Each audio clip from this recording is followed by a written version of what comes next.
దేవునికి మహిమ కలుగుగాక. హల్లెలూయా, హల్లెలూయా. మరి సహోదరుడు ముందుకు వస్తుండగా చప్పలు కొడుతూ వారిని ఆహ్వానిద్దాం.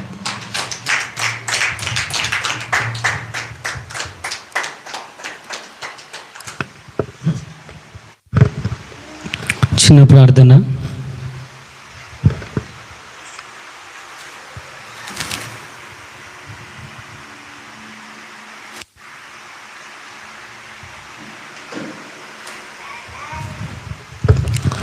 పరిశుద్ధుడు అయిన తండ్రి, నీకు వందనాలు ప్రభువా.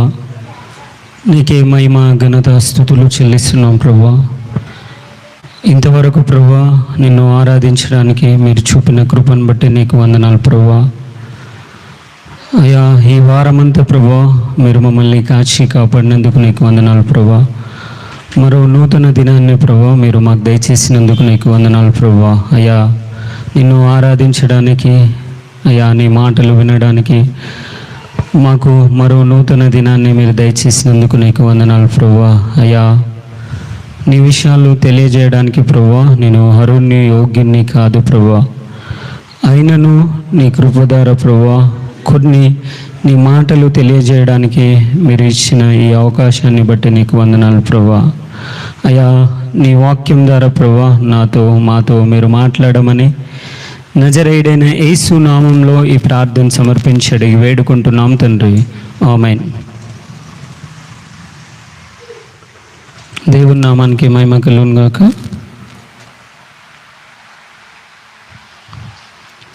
అంశం ఏమిటిదంటే 139 13 నుంచి 14 వరకు ఎవరన్నా చదవండి.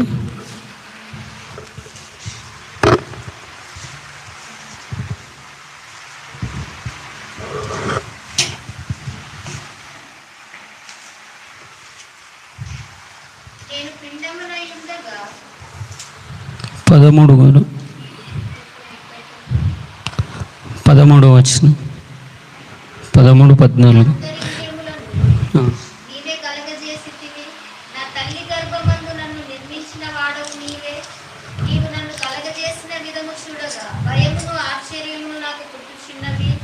అందును బట్టి నేను నీకు కృతజ్ఞతాస్తుతులు చెల్లించుచున్నాను. నీ కార్యములు ఆశ్చర్యకరములు, ఆ సంగతి నాకు బాగుగా తెలిసి ఉన్నది. చాలు. నా అంత్యరంధ్రములు నువ్వే కలగజేసేటివి, నా తల్లి గర్భం నందు నన్ను నిర్మించిన వాడవు నువ్వే. నువ్వు నన్ను కలగజేసిన విధము చూడగా భయమును ఆశ్చర్యము నాకు పుట్టుచున్నది.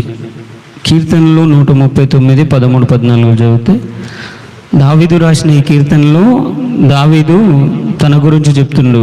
అంటే దేవుడు మనిషిని చేసిన విధానాన్ని చూస్తే భయము, దిగులు, తల్లి గర్భంలో ఎట్లా మనిషిని నిర్మించిండు, మన అవయవాలు ఎట్లా పనిచేస్తాయని దావీదు ఆలోచించి ఈ కీర్తన రాస్తున్నప్పుడు తన గురించి ఆలోచించినప్పుడు భయము, ఒక ఆశ్చర్యం పుట్టుతుందన్నమాట. అంటే మన గురించి మనకేం తెలుసు, మన గురించి స్కూల్లో కానీ కాలేజీలో కానీ ఎక్కడన్నా పని దగ్గరికి పోయినప్పుడు మనల్ని అడుగుతారు, ఎవరు నువ్వు, నీ పేరేం పేరు, ఎక్కడి నుంచి వచ్చినావు, నువ్వేం చేస్తావు, ఇవన్నీ అడుగుతారు. మన గురించి మనకేం తెలుసు, నువ్వెవరు అన్నప్పుడు మన పేరు చెప్తాము, లేకుంటే మన ఊరు, మన తల్లిదండ్రుల పేరు, మనం ఎక్కడ పని చేస్తుంటామో ఆ స్థలాలు చెప్తాం. స్కూల్లో కానీ మన తల్లిదండ్రుల పేరు కానీ మన పేరు కానీ తెలుసు. బయట ఎక్కడికి పోయినా నువ్వెవరు అంటే నీ గురించి మనకు అంటే మన శరీరకనుసరంగా మన ఊరు తెలుసు, మన మండల్ కానీ, మన సిటీ కానీ, మన గ్రామం కానీ, మన చుట్టుపక్కల మనకు కనిపించేటి మాత్రమే మన గురించి మనకు తెలుసు. తల్లి గర్భంలోకి మనం ఎప్పుడు వచ్చినా మనకు తెలుసా అంటే డేట్ ఆఫ్ బర్త్ తెలుసు, కానీ ఆ గర్భంలో పిండమై ఉన్నప్పుడు మన ఆత్మ ఎప్పుడు వచ్చిందనేది మనకు తెలుసా? తెలియదు. కానీ మన బర్త్డే మనకు తెలుసు, మన బర్త్డే, మన పుట్టినరోజు ఈరోజు అని తెలుసు. కానీ 9 నెలలు తల్లి గర్భంలో పిండం ఉంటుంది. ఆ ఎప్పుడు వచ్చి ఉంటుంది ఆత్మ? దేవుడు ఎప్పుడు పంపించి ఉండొచ్చు తల్లి గర్భంలో? డాక్టర్స్ ఇప్పుడున్న టెక్నాలజీ బట్టి డాక్టర్ చూసి చెప్తాడు, ఆ అమ్మాయా అబ్బాయా అంటే తల్లి గర్భంలో ఉన్నప్పుడు అమ్మాయి అబ్బాయి తెలియజేస్తారు, కానీ ఎప్పుడు నువ్వు వచ్చినావు నీకు తెలుసా? అంటే మన పేరు తెలుసు, కానీ ఈ భూమి మీదకి మనం ఎప్పుడు వచ్చినాం అనేది మనకు కూడా క్లారిటీ లేదు. డేట్ ఆఫ్ బర్త్ శారీరకానుసారంగా అంటే మనకు కనిపించే విషయాలు మాత్రమే తెలుసు. నీ గురించి నీకేం తెలుసు అంటే నీ తల వెంట్రుకలు ఎన్ని ఉన్నాయంటే చెప్పాలతో, మన ఎంట్రికలు కూడా ఎన్ని ఉన్నాయో మనకు తెలియదు. మనలో ఎంత రక్తం ఉంది, ఎన్ని బొక్కలు ఉన్నాయి, ఆ రక్తం ఎట్లా పనిచేస్తుంది, శరీరంలో మన కొన్ని అవయవాలు అంటే డాక్టర్స్కు తెలుసు కొన్ని, కానీ డాక్టర్స్కి కూడా తెలియని విషయాలు ఉంటాయి. మన మనసు, మన ఏమంటారు, మన బుద్ధి, మన ఇప్పుడు ఏదైనా దెబ్బ ఆకంగానే మన స్పర్శ ఉంటుంది చూడు, అవన్నీ ఎట్లా తెలుసు అంటే మన గురించి కొంత నా పేరు తెలుసు, నా తల్లిదండ్రుల పేరు తెలుసు, నేను ఏ గ్రామమో తెలుసు, నేను ఏం పని చేస్తా, లేకుంటే నా దగ్గర ఏ టాలెంట్ ఉంది, ఏం చెప్పగలుగుతాను తెలుసు, కానీ నువ్వెవరు అంటే నీ గురించి నీకు కంప్లీట్గా తెలుసా అంటే తల్లి గర్భంలోకి ఎప్పుడు వచ్చినావో నీకు తెలియదు, నీ తల వెంట్రుకలు ఎన్ని ఉన్నాయి తెలియదు. డాక్టర్స్కు అంటే కొంతమందికి నీ రక్తము, నీ బుక్కలు ఎన్ని ఉన్నాయి, నీలో రక్తం ఎంత ఉన్నది, మన ఇల్లు ఎట్లున్నో తెలుసు. అందులో ఇప్పుడు ఇల్లు ఉందనుకో, ఇలా సిమెంట్ వాడినరా, ఏదేది వాడినరా అవన్నీ తెలుసు. మన ఇల్లుకి ఏ కలర్ వేసినామో కూడా తెలుసు. ఈ చర్చికి కానీ ఇక్కడ ఉన్న లైట్స్ అంటే ఇక్కడ ఓయిలర్లో ఏది ఉందో ప్రతిదీ తెలుసు, కానీ నీలో ఏముంది అసలు నీ గురించి నీకేం తెలుసు? మన శరీరం గురించి, నీలో మన మనసు, మన ఆలోచనలు, ఎప్పుడు మనం ఏం ఆలోచిస్తున్నామో మనకు తెలుసా? ఇక్కడ 139:2 నుంచి చదివితే దేవునికి మన గురించి ఏం తెలుసా? మన నోటి నుంచి మాట రాకముందే మన హృదయంలో ఏముందో అది ముందే తెలుసు. మన కదలిక, మన చెయ్యి ఎప్పుడు కదిలిస్తామో కూడా దేవునికి తెలుసు. ఇక్కడ ఉంటుంది, నేను కూర్చుండుటను నేను లేచుటను నీకు తెలియను, నాకు తలంపు పుట్టక ముందే నువ్వు నా మనసును గ్రహించుచున్నావు, నా నడకను నా పడకను నువ్వు పరిశీలన చేసి ఉన్నావు, నా చర్యలన్నిటినీ నువ్వు బాగుగా తెలుసుకొని ఉన్నావు. యెహోవా మాట నా నాలుకకు రాకముందే అది నీకు పూర్తిగా తెలిసి ఉన్నది, వెనుకను ముందును నువ్వు నన్ను ఆవరించి ఉన్నావు, నీ చెయ్యి నా మీద ఉంచి ఉన్నావు. అంటే దేవునికి నీ గురించి కంప్లీట్గా తెలుసు. నీ చెయ్యి ఎప్పుడు కదిలిస్తావో తెలుసు, నీ ముందు వెనక ప్రతీది కూడా దేవుడు నిన్ను ఆవరించి ఉన్నాడు.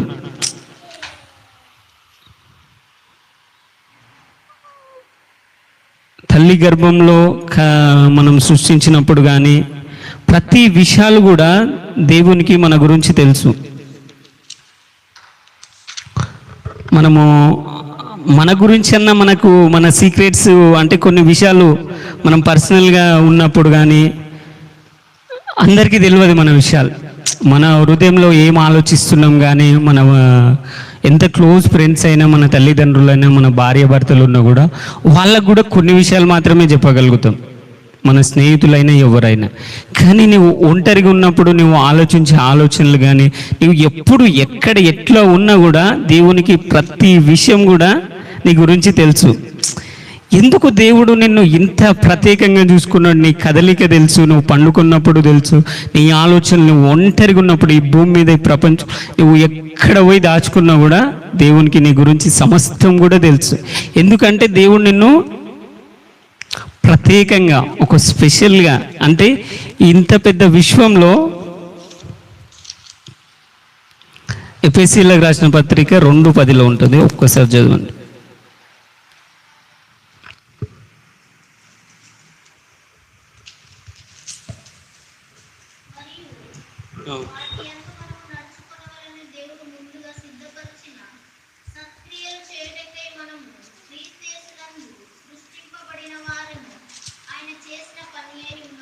చాలు. అంటే దేవుడు మనల్ని ఆయన చేసిన పని అంటే అది ఇంగ్లీష్లో ఎట్లుంటుంది అంటే you are a special, you are a God's masterpiece. అంటే దేవుడు మనల్ని ప్రత్యేకంగా చేసుకున్నాడు. దేవుడు ఈ సృష్టిని సృష్టించినప్పుడు ప్రతిదీ కూడా నోటితో ఇది కలుగునుగాక, ఆకాశం కలుగునుగాక కలిగింది, భూమి కలుగునుగాక అంటే ప్రతిదీ కూడా కలుగునుగాక అంటే కలిగింది. కానీ మనిషిని మాత్రము ఆయన తన చేతులతోటి అంటే స్పెషల్గా డిజైన్ చేసుకున్నాడు మనిషిని. ఆయన చెప్తే మనం తయారవుతాం, మన ఆత్మ మనలోకి వస్తుంది. కానీ దేవుడు మట్టిని తీసుకొని ఒక శరీరాన్ని తన చేతుల ద్వారా ఇంత పెద్ద విశ్వంలో ప్రతిదీ ఏ జంతువును కానీ సృష్టిలో ఏమంటారు చెట్లు పక్షులు ఏది కూడా ఆయన చేయిదార చేయలేడు. ఒక మనిషిని మాత్రమే స్పెషల్గా చేసుకున్నాడు. ఎందుకంటే దేవునికి నువ్వు చాలా ప్రత్యేకమైన వాడు. ప్రపంచంలో నువ్వు ఎవ్వరికి కూడా ఇష్టం లేకపోయినా దేవుడు మాత్రం నిన్ను ఇష్టపడతాడు. నువ్వు ఎలాంటి స్థితిలో ఉన్నా కూడా దేవుడు నిన్ను ఇష్టపడతాడు. ఎంతగా అంటే నిన్ను తన సొంత చేతులతో నిన్ను సృష్టించిండు. ఈ ప్రపంచంలో ఎక్కడ పోయినా ఇప్పుడు శాస్త్రవేత్తలు ఏమంటారు ప్లానెట్లు వేరే గ్రహాల మీదకి వెళ్తున్నప్పుడు కూడా ఎక్కడ కూడా జీవి దొరకదు. ఈ మానవు లాంటి జీవి ఎక్కడ కూడా దొరుకుతలేదు. మానవు లాంటి మనిషి ఇంత పెద్ద విశ్వంలో ఎన్ని కొండలు ఉంటాయి, ఎన్ని గ్రహాలు ఉంటుంది, ప్రతి దాన్ని కూడా కొన్ని నియమాలు పెట్టిండు. అవి ఇంతవరకే, ఇదే వరకు చేస్తుంది, ఇదే ఇట్లది. కానీ మనిషికి నియమాలు లేవు. ఈ ప్రపంచంలో ఎక్కడ కూడా చూసినా కూడా ఎంత పెద్ద వస్తువు అయినా, ఎంత బంగారమైనా, ఏదైనా కూడా దానికి కొంతవరకే వాడతారు. కానీ నువ్వు దేవునితో డైరెక్ట్ మాట్లాడవచ్చు. జంతువులకు మాట్లాడేది ఇయ్యలేడు. ఎందుకంటే దేవుడు వాటిని కొంతవరకే ఉంచిండు, కొంతలాగానే సృష్టించు. మనిషిని మాత్రం మనం దేవునితో మాట్లాడాలి. ప్రతిరోజు దేవునితో మాట్లాడాలి. మనం మాట్లాడాలనే మనకు నోరిచ్చిండు. మనం దేవుని మాటలు వినాలనే చెవులు ఇచ్చింది. ప్రపంచంలో దీనికి కూడా మాట్లాడేది లేదు, ఒక మనిషికి తప్ప. ఈ గ్యాలక్సీలో ఎంత పెద్ద కొండ ఉన్నా కూడా, సింహమైన పెద్ద పెద్ద జంతువులైన ఏ దానికి కూడా తిరిగి అవి ఆన్సర్ మాట్లాడలేవు. అంటే వాటికి కూడా ప్రాణం ఉంటుంది కానీ అవి మాట్లాడలేవు. ఎందుకంటే దేవుడు నిన్ను స్పెషల్గా డిజైన్ చేసుకున్నాడు. ఆయన చేతి ద్వారా మనకు కనిపించే విషయాలే మన గురించి తెలుసు, కానీ దేవునికి నువ్వు ఎప్పుడు తల్లి గర్భంలోకి వచ్చినావో తెలుసు, ఎప్పుడు మళ్ళీ భూగర్భంలోకి పోతావో కూడా దేవునికి తెలుసు. అంటే నిన్ను ఒక స్పెషల్గా డిజైన్ చేసుకున్నాడు.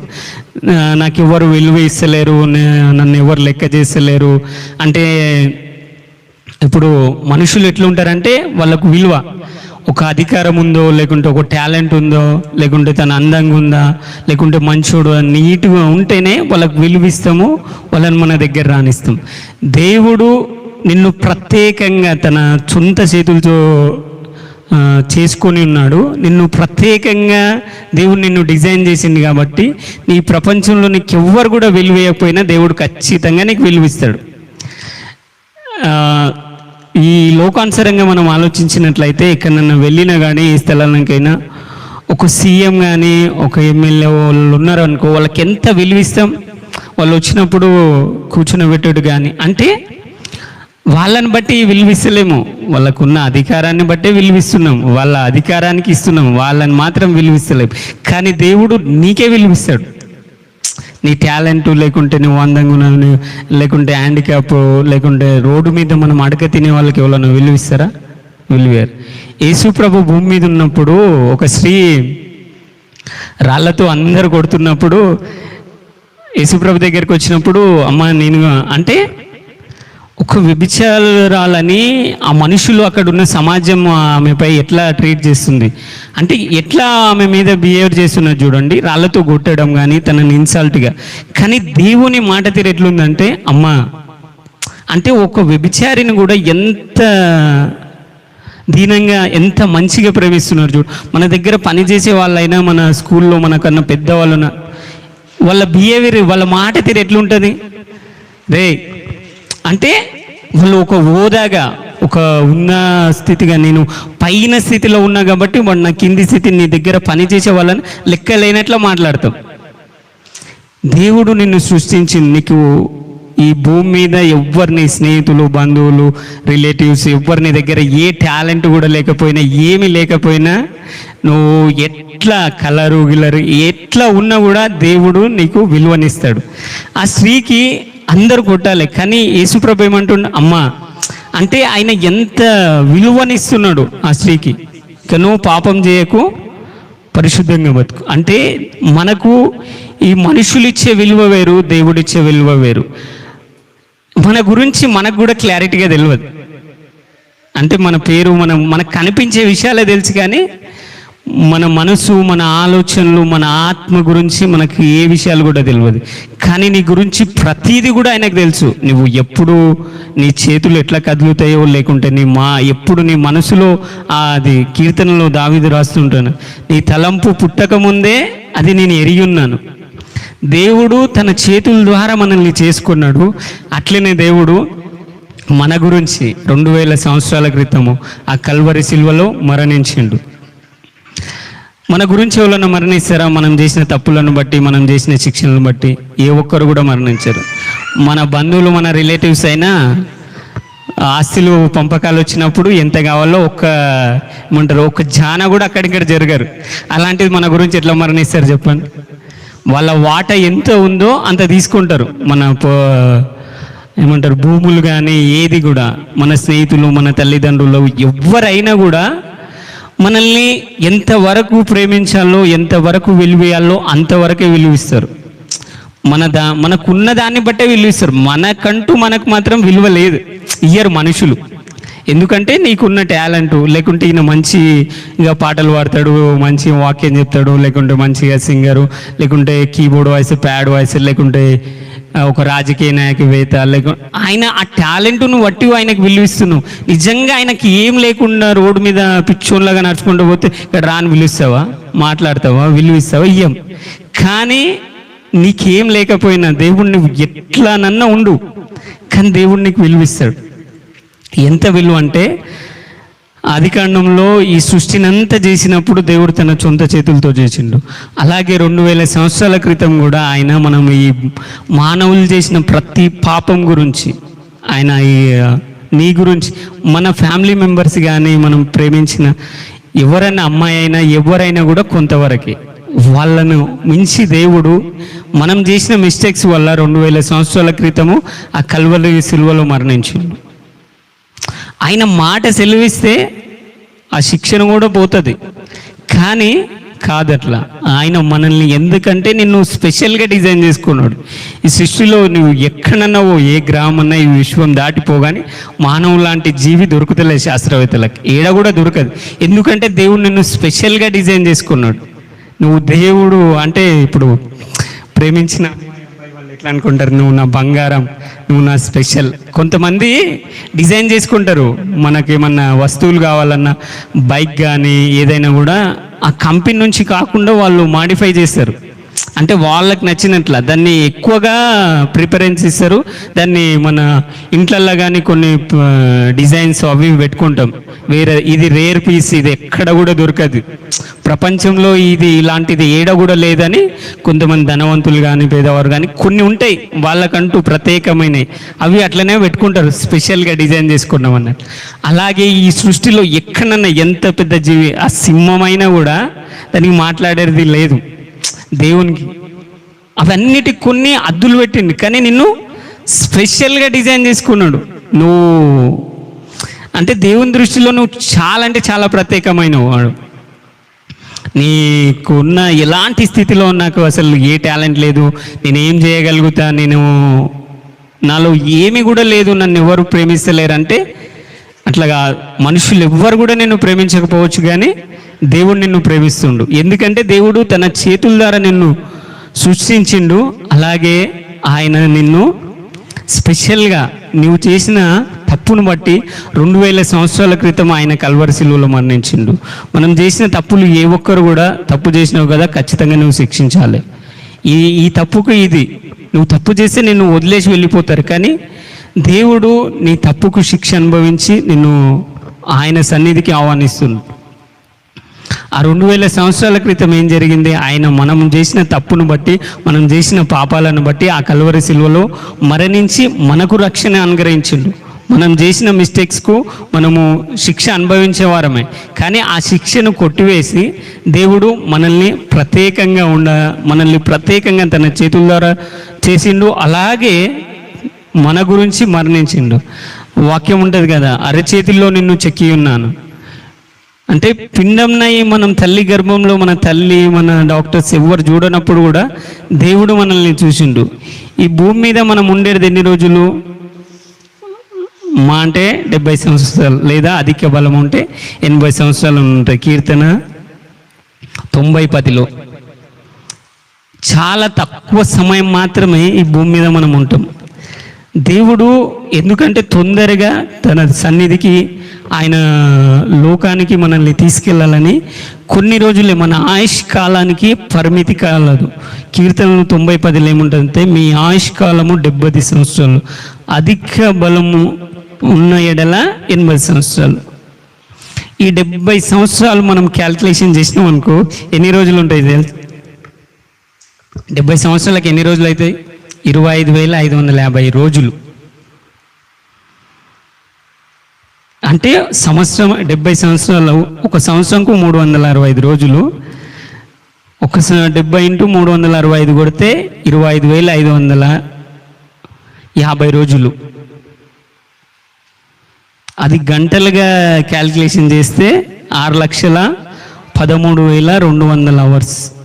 అంటే ఈ భూమి మీద మనం ఉండేది 6,13,200 గంటలు.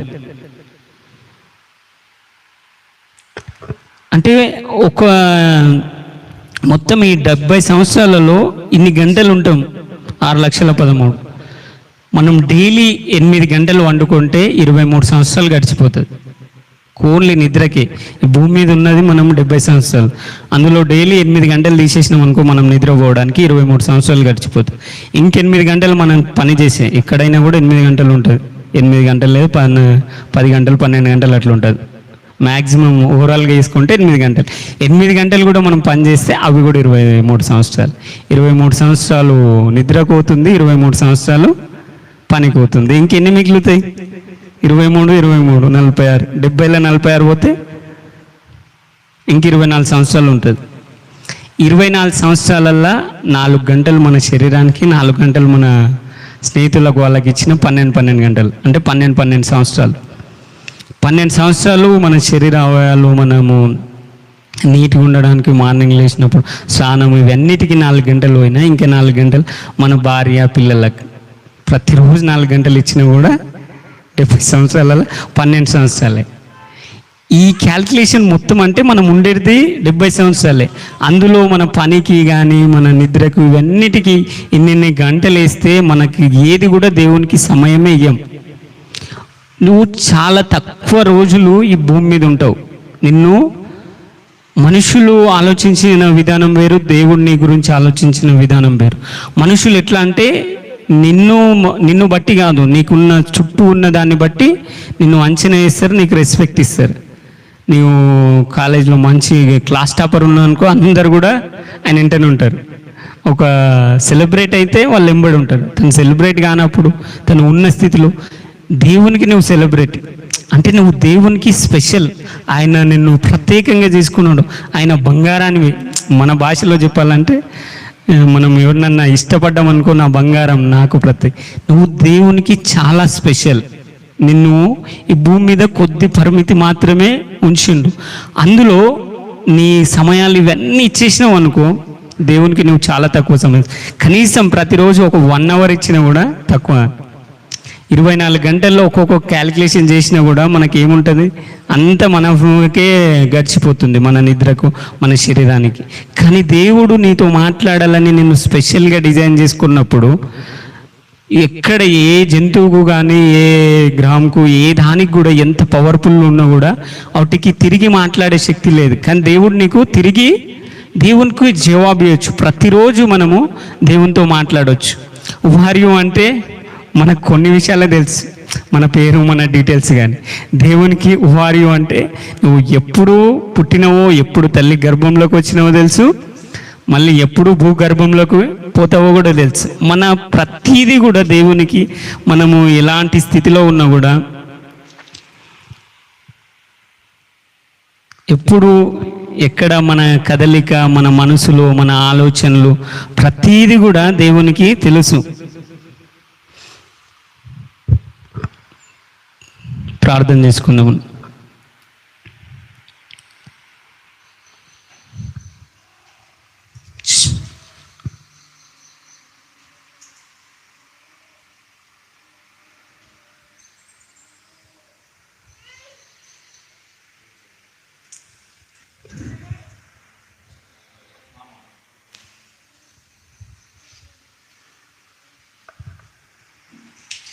చిన్న అందరం ప్రార్థనలో ఉండండి. ఒక చిన్న చరణం.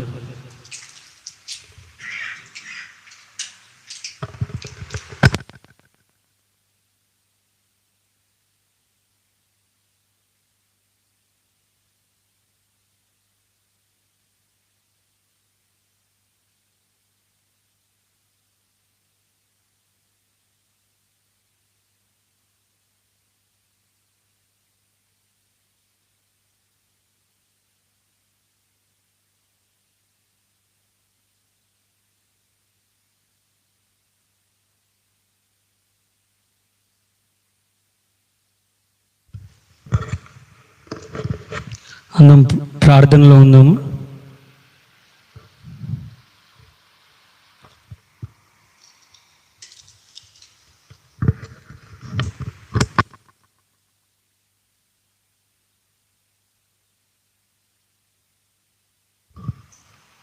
ప్రతి ఒక్కరు మోకరించి విన్న వాక్యాన్ని దృష్టిలో పెట్టుకొని మనందరం కూడా ప్రార్థనలో ఉందాం. అందరూ కళ్ళు మూసుకొని మోకరించి దేవునికి మనం ఎవరు అని అంటే, దేవుడు సమస్తము మన గురించి ఎరిగినవాడు, మనలను పుట్టించినవాడు, తన స్వహస్తాలతో చేసుకున్నవాడు. పిండముగా మనము తల్లి గర్భంలో రూపింపబడక మునుపే మనల్ని ఎరిగినవాడు.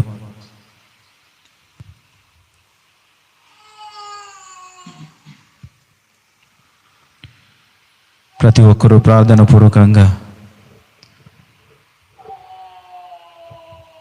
దేవుడు మనల్ని నిర్మించిన రీతి చూసినప్పుడు ఎంతో ఆశ్చర్యము, భయము కలుగుతుంది. మనది ఎంత గొప్ప సృష్టి, ఎంత అద్భుతమైన క్రియేషన్.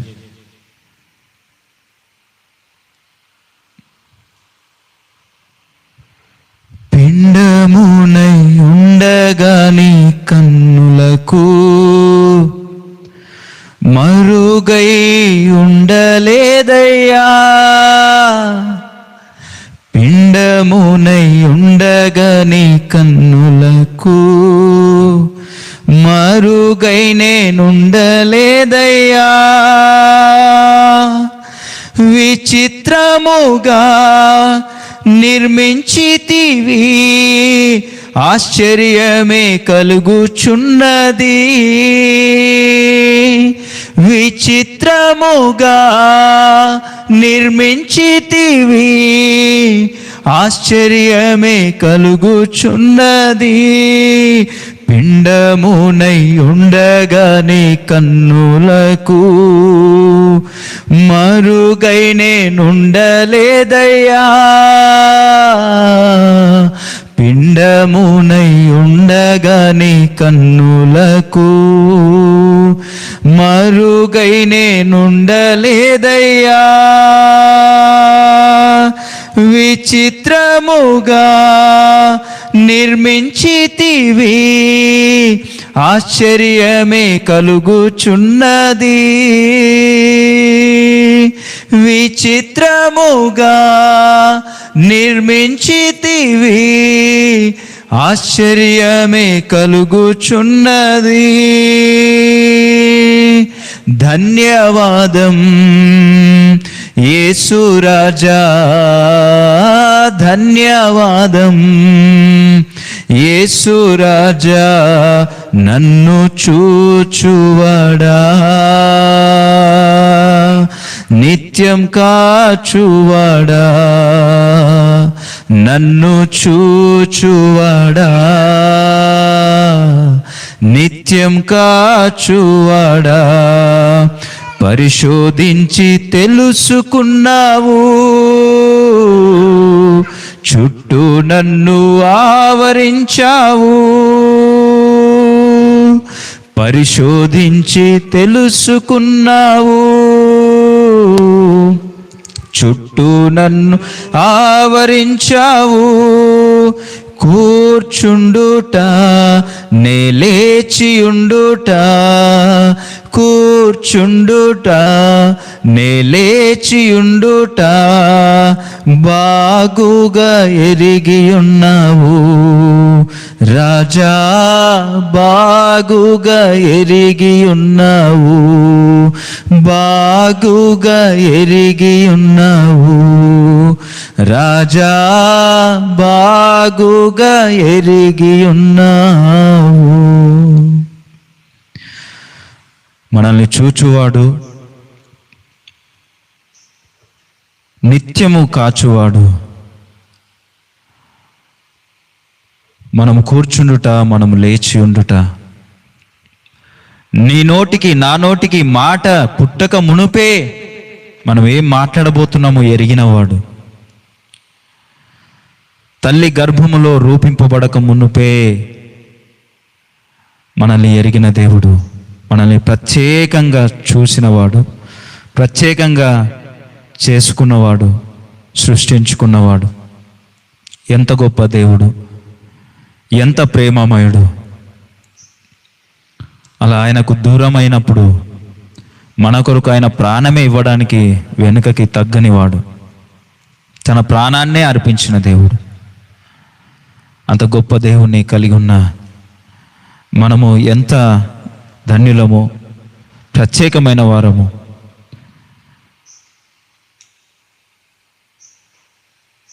ఈ యొక్క మాటలను మనలో ఎల్లప్పుడూ ధ్యానించుకుంటూ దేవుణ్ణి స్తుతిస్తూ ముందుకు సాగితే ఎంత బాగుంటుంది, ఎంత బాగుంటుంది. ప్రార్థన చేసుకుందాం.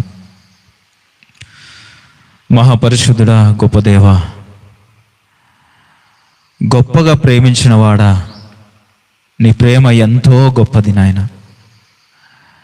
స్వయంగా నీ హస్తములతోనే మమ్మల్ని నిర్మించావు ప్రభువా, మమ్మల్ని సృష్టించుకున్నావు ప్రభువా. ఎంత ప్రత్యేకంగా నాయన మమ్మల్ని చూస్తున్నావు నాయన. మా జీవితానికి ఎంతో ప్రత్యేకత ఉంది. నీ దృష్టిలో మేము ఎంతో గొప్పవారము అని ప్రభువా మీరు తెలియజేశారు నాయన. మరొకసారి నాయన నీకు వందనాలు, స్తోత్రాలు ప్రభువా.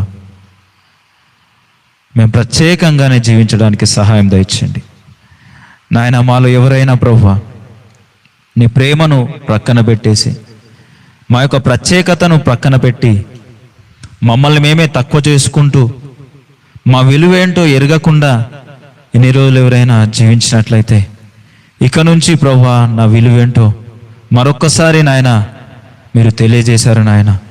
విలువ కలిగిన జీవితం జీవిస్తాను, ప్రత్యేకంగానే నేను బ్రతుకుతానయ్యా అని ఎవరైనా ప్రార్థన చేసుకుంటున్నట్లయితే ప్రభువా వారి ప్రార్థన ఆలకించి నాయన నూతన ప్రారంభం వారి జీవితాల్లో దయచేయండి. ప్రత్యేకమైన జీవితాన్ని ప్రభువా జీవించడానికి కావలసిన నీ కృపను అనుగ్రహించి నడిపించుమని ప్రభువా వాక్యం అంతటిని కూడా ప్రభువా నీ విలువైన మాటలు మాలో నాయన ఫలింపచేయమని, నీకు మహిమకరంగా మా జీవితాలు ఉండడానికి సహాయం దయచేయమని నాయన. మరొకసారి మీ దాసుని మరింతగా నాయన బలపరిచి నీ నామానికి మరింతగా మహిమకరంగా నాయన మహిమకరమైన పాత్రగా వాడబడేటట్లుగా మీరే బలపరిచి ముందుకు నడిపించమని నాయన. డేవిడ్ని నాయన నీ కృపగల స్థలకు అప్పగిస్తూ